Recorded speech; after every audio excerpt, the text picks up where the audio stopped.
My name is Kimmie Liette. I am 27 years old and my home right now is Tampa Bay, Florida. So my parents are both entrepreneurs. They've owned their own businesses. When we moved here to Florida, they left the comfortability that they had of the salary paying job that they had in California, and my dad came and they ended up starting their own business. I learned a lot just from watching them and like what it really takes to be an entrepreneur, especially for me as being a mom and being a wife and just all of the responsibilities that I already have. Being not just a business owner, but being a successful business owner takes a lot of time.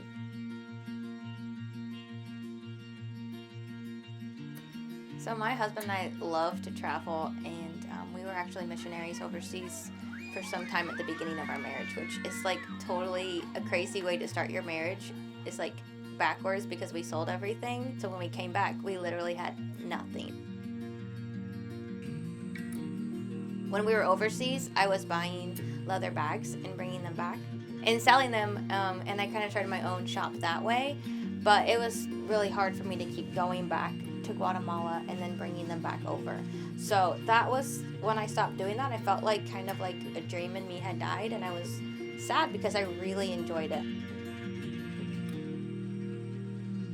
For me, there's always just been this like, I want to own a shop kind of thing. So I felt called to do this particular company, and it's been wonderful, but it was just really scary because like it was a lot of money to start for us, and it was really like a step of faith of like, I either am going to do this, I'm going to invest this money into this company and I'm going to take this and run with it, or I don't know what we're going to do. Like, I don't know where we're going to live. I don't know how we're going to have money because it's just a really hard time in our life, like before kids and stuff.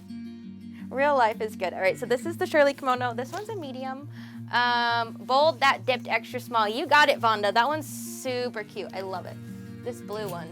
Love, love, love. Like one of my faves. So what I do is my boutique is a physical location, but it's actually out of my home. I have a spare bedroom that I set up as my boutique. If you came in here, it's actually really cute. I got hangings up on the wall to hang up all the clothes. We have a backdrop for our live videos.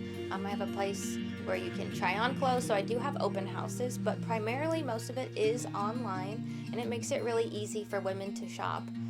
The traveling woman, the business woman, the mom who can't really get out with her kids. A lot of them figure out their sizes. I help them figure out what the best size for them is, and the style for their body type. And then I ship it to them. So they order it, they get it, they're happy. And it kind of cuts out all the extra stuff that you have to do in order to find clothes that make you feel comfortable and confident. So I'm like a real person, and I'm not about like being fake. Like what you see is what you get with me. Like I really love people, and you'll get that if you're in my group. I say I love you, and I really mean it. I'm not gonna say I love you if I don't love you, because that's garbage.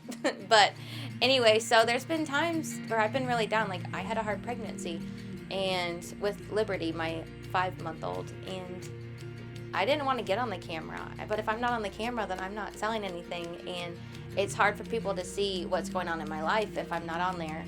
So those are just kind of a few of the things that are hard as an entrepreneur. Or like if you're not doing it, nobody else is going to do it. Like you have to be willing to put in the work. So the motto that we have behind Bold and Beautiful is you're bold, you're beautiful, you're free, you're loved, you're capable, and you're one of a kind. And I think all of those things are really important to remember on a day-to-day basis, because the world that we live in is really hard. We always compare ourselves with others, or we feel less than, or we feel like we're not good enough, we can't do it, and we're crippled and paralyzed by fear. So if there's anything that I would say is don't let that fear hold you back.